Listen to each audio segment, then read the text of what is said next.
Hello everyone, it's me, Cici, and I'm not gonna waste any time today because I am inspired to indulge in my film nerd tendencies. So we are just gonna get straight into making a new project in DaVinci Resolve. Today, I'm going to be comparing editing iPhone footage to camcorder footage. This is the Kodak Zi6. It dropped in 2008. The reason I went with the Kodak Zi6 is because it was a childhood favorite of mine. You can't even adjust like the ISO or white balance or like focus or anything. Like literally the most customization you can do is a little lever on the side that switches from landscape like big wide open mode to finer focus mode for close-ups. And that is it. So take everything that I'm saying with a grain of salt, but today we are going to be comparing footage that was taken on the same day in the same place with two different cameras, one from an iPhone in like the early teen generations and one on that Kodak Zi6. So I'm gonna go ahead, get started at, nope, not a new project. There we go. And we're just gonna call it color grading test. Another note about all of this is that I am very new to color grading, so this is going to be an adventure for all of us, but I am going to walk you through the basics of my current workflow, and hopefully you can get something out of it, because I'm not gonna let being a beginner stop me from telling everybody else what to do. This is the footage that was taken on iPhone, and I actually have not reviewed either of these footages yet on the same screen, so this is going to be a very interesting experiment. What I really love about the Kodak Zi6 is like these super rich colors that are coming out of it, and this is just like taken with my phone. This is my dad. Hello dad, thank you for the footage. Okay, turns out I don't have any decent videos from that specific area, so I'm going to take this video that I took of my dad, which is very, very scraggly and grumbly, so we're just gonna actually like mute the audio and just focus on colors. And these are also all taken in 720p on the Kodak Zi6. That is the highest pixel ratio, whatever it's called. Resolution. I'm silly. That is the highest resolution that they have available on the Kodak Zi6, whereas everything that was shot on iPhone was, of course, shot in 1080p. Okay, so now that we have our footage, I'm gonna go ahead and hop into the color tab. I'm working in DaVinci Resolve, in case that was not obvious by the text up at the where is it? Up at the top of the screen right there. I believe I'm still working in DaVinci Resolve 18, but I'm going to quickly set up my color grading flow. I have two nodes usually to start out with, and I start with a color transform. Because I'm not using like a specific camera or a specific like data encrypting blah blah blah blah, I just use the timeline for the input, and then for the output, I use DaVinci Wide Gamut.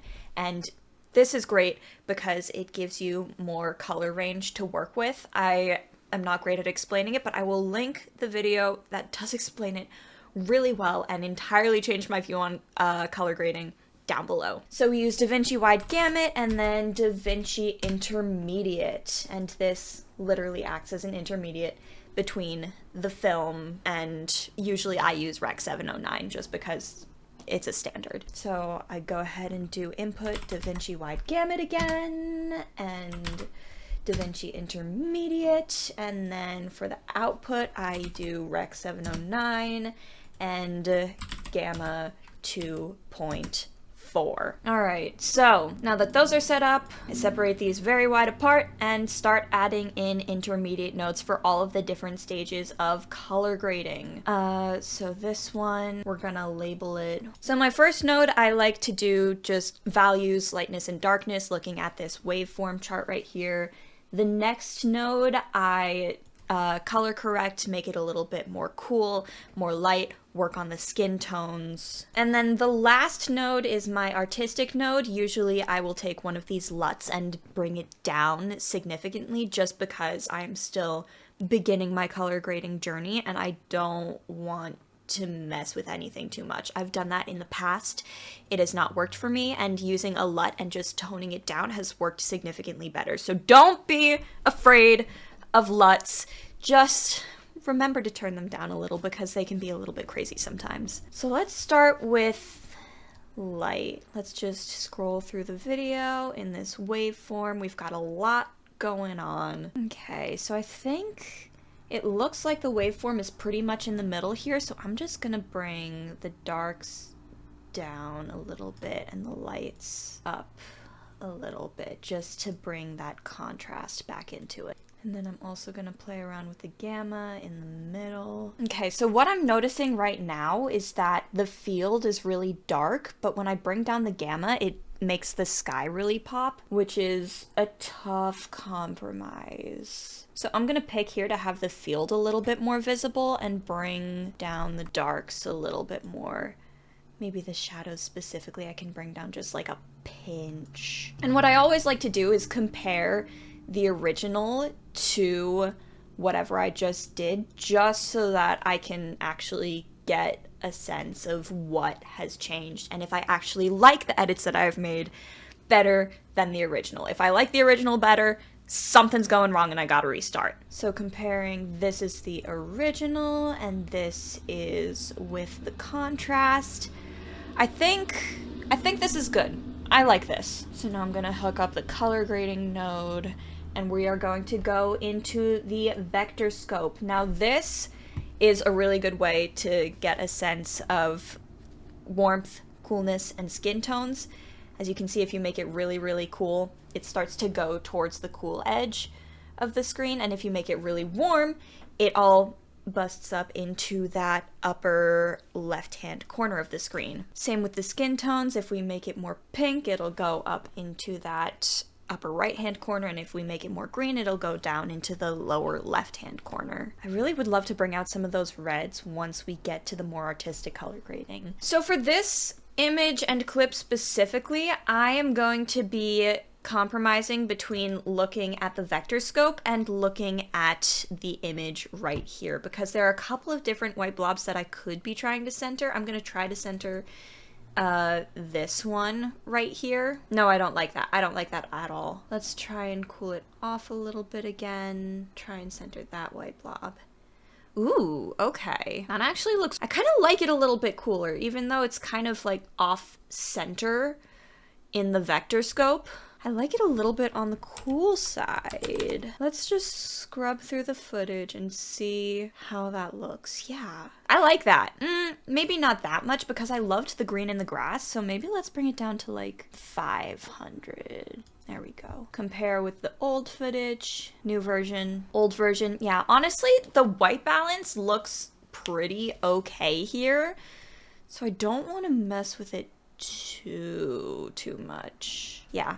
That was fine at just 0. All right, cool. And then we throw on our LUTs. Now I want to find one that has a lot more of those reds. I really want to bring out those warm colors because this footage is taken in autumn. So this has some more reds in it. This has some more reds in it. I'm seeing some more reds in this one. Let's try this one. Now it's gonna start off really dramatic, but we're just gonna go into this tab right here. You might start off in like this tab or this tab, but go to this tab, the key tab right here, and what we're gonna do is we're gonna bring the gain down to 0.3 and see what we think of that. That's still a little bit intense. Okay, let's try a different LUT because I'm not sure if I'm liking that one. Let's try this one.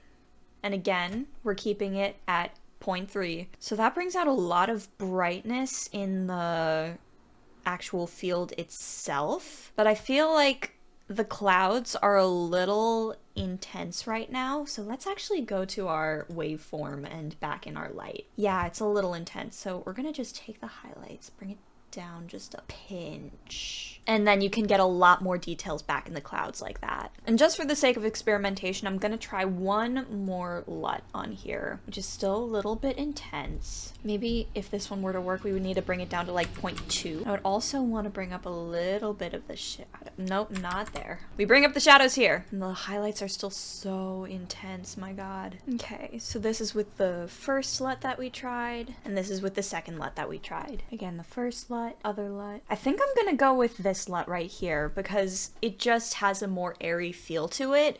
And that is what I am going for in this footage. So we're gonna make sure the clouds aren't peaking too hard. Scrub through the footage, see how it looks. It's a little dark at the end, so I might actually just bring it up a little bit more. Nice. And then we look at every step of the way just to make sure that we do actually like the work that we have done. So this is after light, color correction, which was minimal, and art. Oh yeah, that just adds so much more vibrancy. Oh, stunning. Yeah, it's such a subtle shift. Maybe, yeah, okay, it's still at 0.3. Okay. Yeah, it's just so much more vibrant. That's beautiful. This was such a beautiful day too.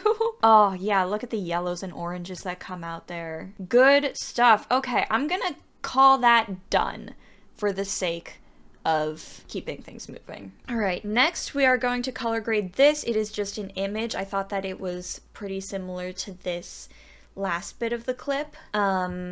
And what we are going to do, I'm just gonna start off by copying these nodes first of all, separating, add node, add serial, yeah. And then I'm actually gonna go in and reset all of the effects. All right, so this one was taken on the Kodak Zi6, and as you can tell, it is a different aspect ratio. So first of all, let's just go to our waveform. So we've got a little bit of peaking right here in the red. That's probably, actually, I'm not quite sure where it is.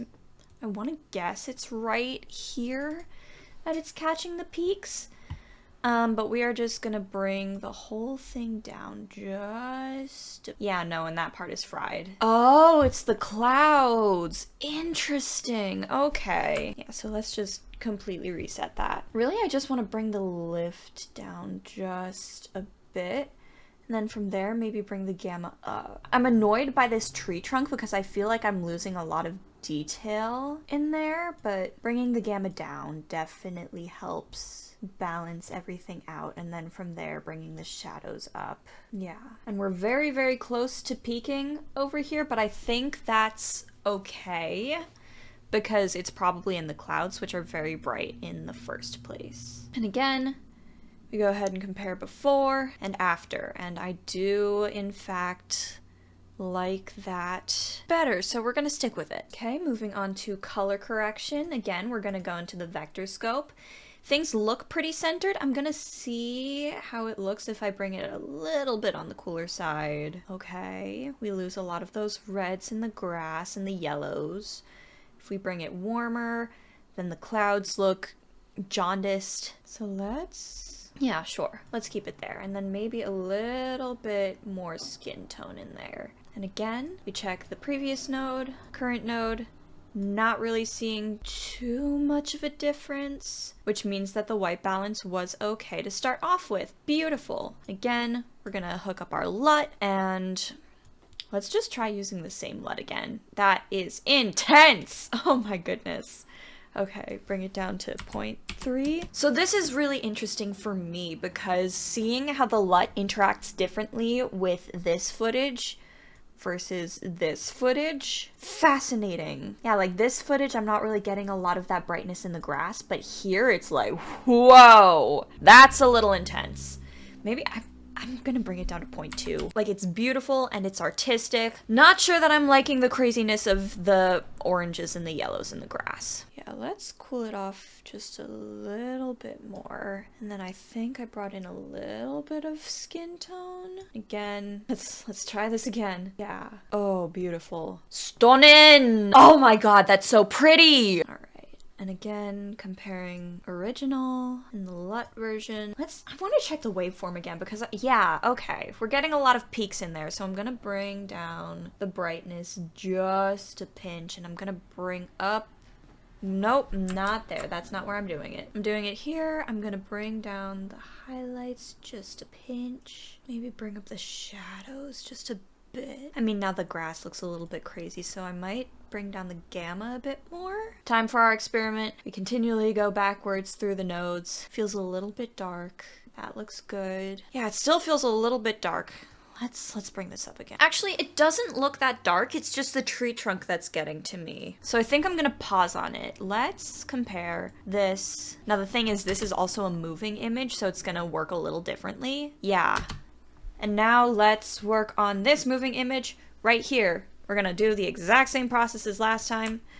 Copy and paste all of our nodes. Okay, so we don't really have a lot of sky in the background, and because we're focusing more on the middle right here with the field, the sky looks a little bit washed out. And that's okay. Looking at the waveform, we've got a little tiny bit of peaking right here, but for the most part, it's pretty in the middle, so we can go more extreme with the gain and the lift, just really pull out the contrast there. Maybe bring up the gamma just a pinch. Bring the very, very tippy top highlights down. And again, we're gonna compare our first node to the original, and I do, in fact, like it better. And it's nice we can see just a little bit more detail in the sky back there, and I think that's what those peaks are, so we're not gonna be able to do that much about it. Yeah, look at that. It's still like bright white right there. All right,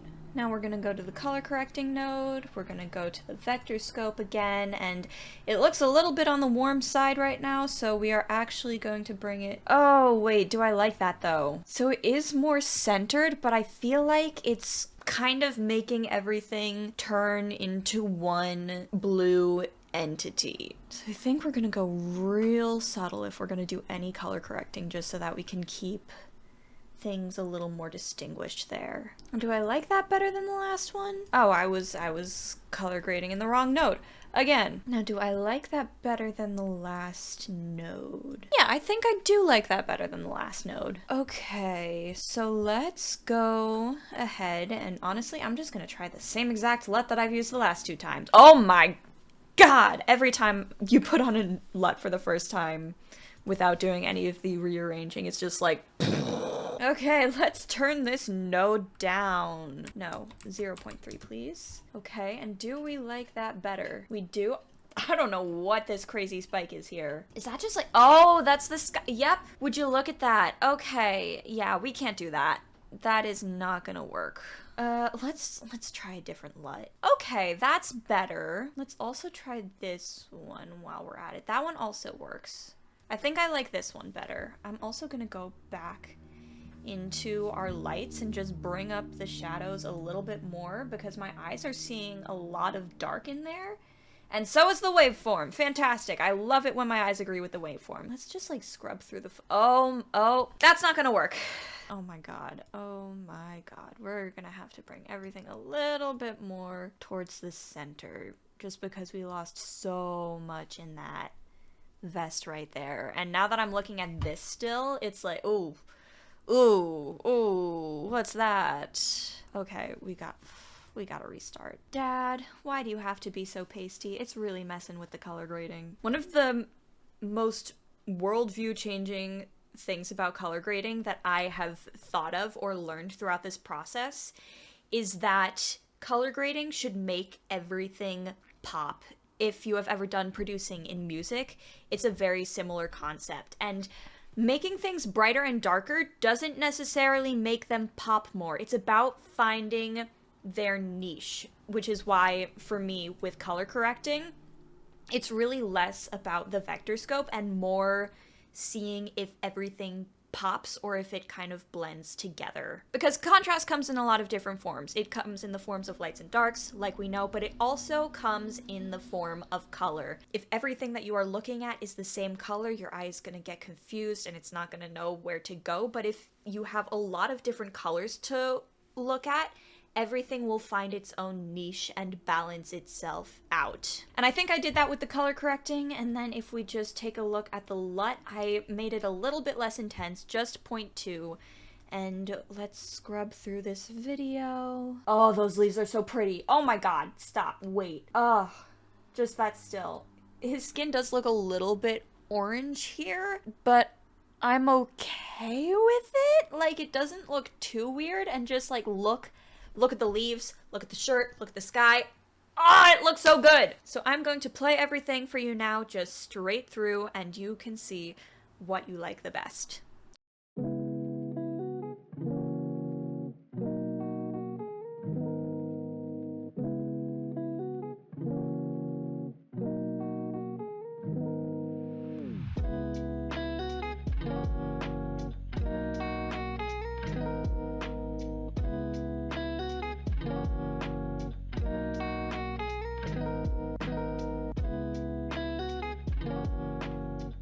right, and now I have to give my final thoughts. So I feel like the raw footage from the iPhone looks better, but honestly, I think that I prefer color grading with the footage from the Kodak Zi6. I just once again pulled in all of the footage with no color grading, just as it is from the camera. And although the iPhone gives better quality right off the bat, I like how there's less contrast in the Kodak Zi6 footage, so you can really play with it a little bit more. It gives you a little bit more dynamic range to work with, in my opinion. Yeah, don't get me wrong, the iPhone stuff still looks incredible, but oh my god, that's so pretty. My god, okay. Yeah, this is good. This is really good. Now again, there's a lot that could lead to this discrepancy. For example, I did spend more time on this clip at the end than I did on this clip at the beginning, and you can kind of see the sky looks a little bit weird. I don't know, just like overexposed. Like, it's beautiful, but I don't know if the clouds are a little overexposed. The field is kind of lacking in contrast. And I did work a little bit harder on this one, and it is really just the field that I am working with. So it's a little bit easier to color grade in that sense. But I want to hear which one you guys liked better. Go ahead and comment down below which one you liked to see me color grade more, if you have any tips and tricks about color grading, if you learned anything new in this video. Make sure to like this video to support both this video and my channel in the algorithm, as it would mean the world to me. Subscribe to see more of my lovely face, and check out the video in the end card on one of these sides over here, and I will see you in the next video. Goodbye!